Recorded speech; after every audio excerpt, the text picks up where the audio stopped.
ทักทายสบายดีอีกเทื่อนึงกลับมายามเบ็ดยามมื้อเช้าเนาะใส่ไว้มื้อวานยามเมื่อคืนนี้2เทื่อเนาะวันนี้กลับมายามเบิ่งสิได้ตัวตืมบ่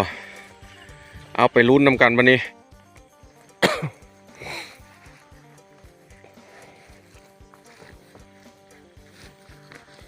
ปลาคอน้อยแต้มแรกตอนเช้าตายแล้ว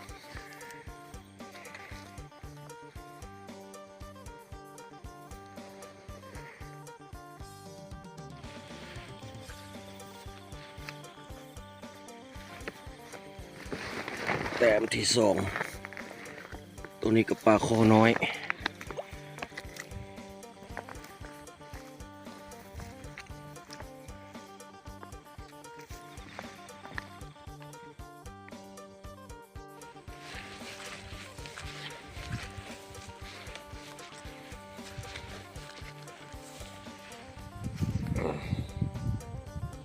แล้ว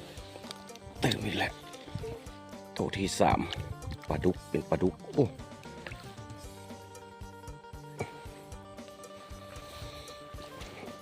ไซส์นี่พอไซส์ได้พี่น้องเอ้ยก็ค่อนข้างใหญ่ปลาดุกหนาแถวนี้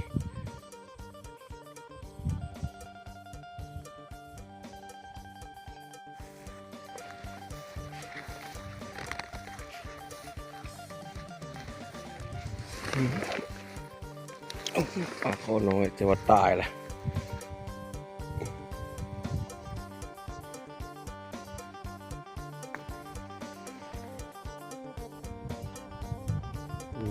ควบปลายดอกลางนี้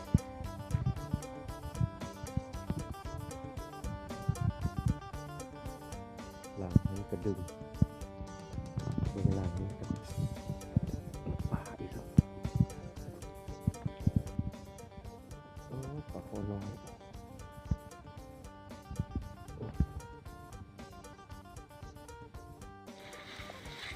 หลากนี้ได้เป็ดแล้วได้ปลายังปลาดุก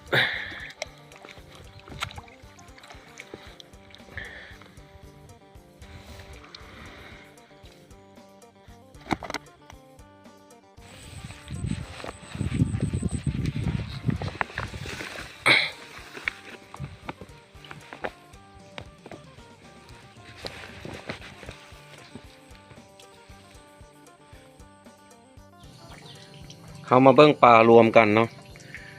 เมื่อคืนนี้กับตอนเช้านี่ก็พอได้กินพี่น้องธรรมชาติบ้านเฮายังอุดมสมบูรณ์อยู่